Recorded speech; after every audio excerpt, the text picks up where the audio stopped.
yourself stuck in the middle of the sea, I'll sail the world to find you. If you ever find yourself lost in the dark and you can't see, I'll be the light to guide you. Find out what we're made of when we are called to help our friends in need. You can count on me like 1, 2, 3, I'll be there.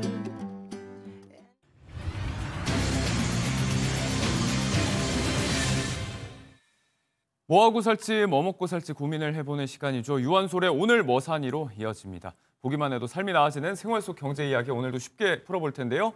일타수강생 박진아 아나운서 변함없이 자리해 주셨습니다. 네. 자, 오늘도 모실 분 소개를 좀 해주시죠. 네. 은퇴 후 35만 시간 기나긴 노후를 어떻게 보내야 할지 성공적인 노후 전략에 대해서 들어보도록 하겠습니다. 이재경 백세경영연구원 원장님 함께하십니다. 안녕하세요. 네, 반갑습니다. 어서 오세요. 네. 네, 오늘도 잘 부탁드리겠습니다. 이재경 원장님과 함께 노후 자금 조기 고갈을 막는 방법, 오늘도 은퇴 후 이야기 조금 더 해보도록 하겠습니다. 시작을 해볼까요? 자, 고령층 인구가 1,600만 명 시대에 도달했습니다. 인구의 3분의 1에 다가가고 있고 은퇴 후의 삶을 대비하는 이야기가 더욱더 중요해지고 있는데요.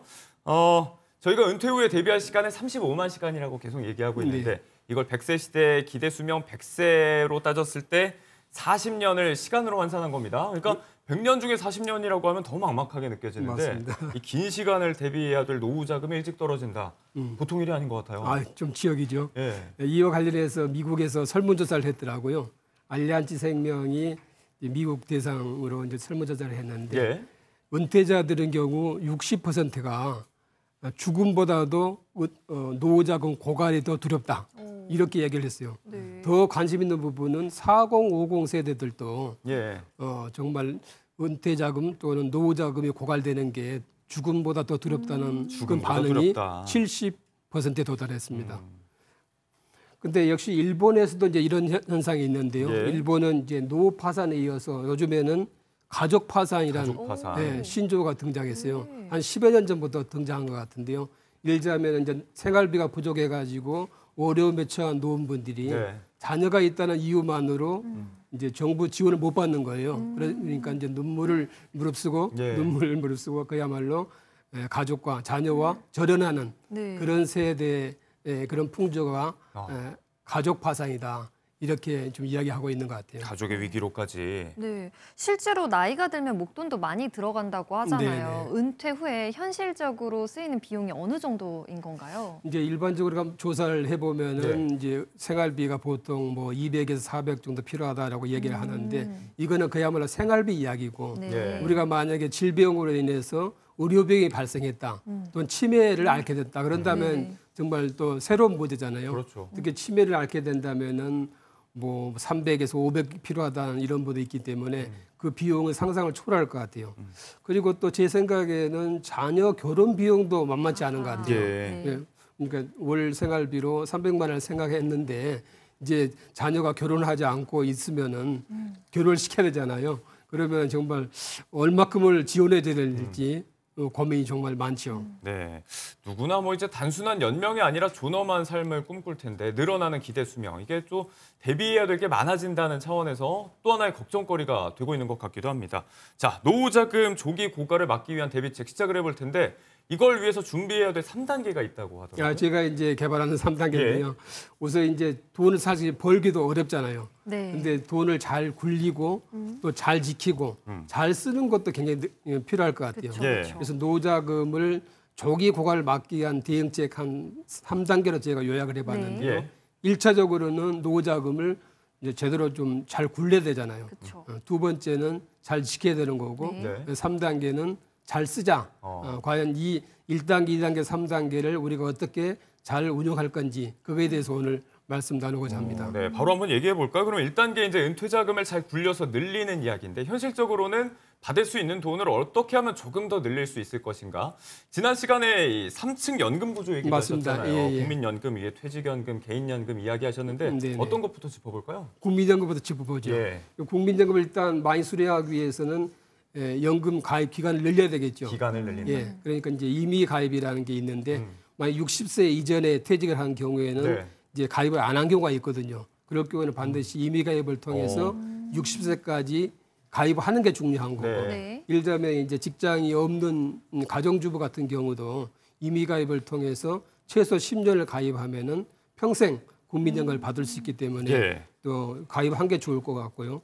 임의 계속 가입이라는 게 있습니다. 이건 사실 많은 분들이 모르는 개념인데 네. 우리가 60세까지만 가입하는 줄 알고 있는데 실제로는 네. 65세까지 가입할 수 있습니다. 네. 그럼 65세까지 가입하기 위해서는 반드시 60세 이전에 만 60세 이전에 이미 계속 가입을 네. 신청을 해야 되고요. 만약에 5년 정도만 가입했다. 네. 그런다면 추가 가입 제도가 있습니다. 그래서 추가 5년을 해서 10년을 채우면은 국민연금을 받을 수 있게 되는 거죠. 또 이게 또 미래 세대를 대비하는 차원에서는 요즘 대통령 공약이기도 한데 만 18세 이상이 되면 바로 이제 국민연금에 자동 가입시키는 그런 논의도 지금 정치권에서 네. 되고 있는데 가입 기간을 늘려야 한다. 앞뒤로 마찬가지죠. 같은 맥락입니다. 늘리면 더 받을 수 있다. 이런 단순한 이치고요. 또 같은 기간 납입된 같은 액수의 연금이더라도 언제부터 받는지가 또 중요할 것 같은데 맞아요. 단순히 얘기하면 일찍 받으면 일찍 돈나는 거잖아요. 맞습니다. 예. 그렇죠. 그러니까 내게 주어진 시간이라든지 이런 것도 잘 고려를 해봐야 될 것 같아요. 맞아요. 국민연금제 적정 시기가 언제냐 이거는 각자 사정에 따라 다르기 때문에 우리가 일률적으로 말씀드릴 수는 없습니다만 네. 아무튼 이제 국민연금을 받게 된다면 그게 적이냐 또는 적정이냐 또는 연기할 거냐 이게 고민하기 마련인데요. 네. 그 과정에서 필요한 게 이제 기대 수명인 것 같아요. 정확히는 이제 기대 여명인데요. 예. 그래서 만약에 현재 60세, 지금 현재 63세, 네. 우리가 이제 1962년생이 63세인데요. 이분이 이제 국민연금을 이제 제대로 받을 수 있는 시기입니다. 네. 그래서 이분 입장에서는 과연 더 늘려 받을 거냐, 더 조기가 아니라 이제 연장할 거냐 이렇게 고민할 예. 수 있게 되는데요. 그래서 제가 그분들의 기대 여명이 얼마 정도 되느냐 한번 조사를 해봤더니 남자인 경우는 84세, 네. 여자인 경우는 이제 88세인데요.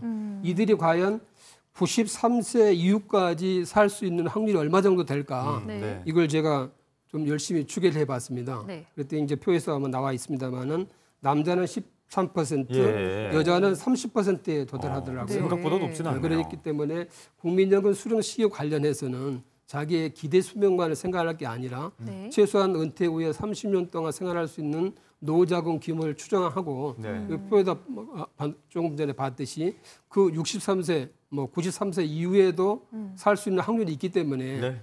더욱더 면밀한 준비를 해야 되지 않냐 그렇죠. 그렇게 생각합니다. 제 주변에 보면 국민연금을 앞당겨서 미리 받으시는 분이 계신데 제때 맞춰서 기간에 맞춰서 받는 게 좋을지 그 차이점은 무엇인지 궁금한데요. 그거 좀 다른가요? 어떤가요? 당연히 이제 조기 수령하면은 줄어들게 되는 네. 거죠. 그렇기 때문에 우리가 이게 조기 수령하면은 당장은 좋아 보이는데 네. 일정 기간이 지나가면은 이제 정상적으로 수령할 때보다 당연히 총 금액이 줄어들 것 아닙니까? 근데 현재 63세 기준으로 봤을 경우에는 이제 58세인 분들이 네. 조기 수령할까라고 고민할 것 같아요. 조기 수령하면은 매년 6%씩 금액이 줄어듭니다. 아, 그래요? 그러면 5년 동안 조기 수령했다 그러면은 30%가 줄어든 상태에서 받게 되는 거죠. 산술적으로. 그렇습니다. 그렇기 때문에 이제 이 사람들이 조기 수령 5년 동안 조기 수령했을 경우에 과연 정상 수령했을 때와 비교를 한번 해보면은 네. 77세부터는 이제 조기 수령한 사람이 불리한 국민에 도달하게 됩니다. 근데 사실은 이 사람 입장에서는 예. 77세 이전에 사망하면은 유리하죠. 그렇게 될 수도 있겠네요. 그렇죠. 그러니까 이제 그분이 과연 77세 이전에 사망할 확률을 한번 조사해봤습니다. 그랬더니 남자의 사망 확률은 23.4%에 달했고요.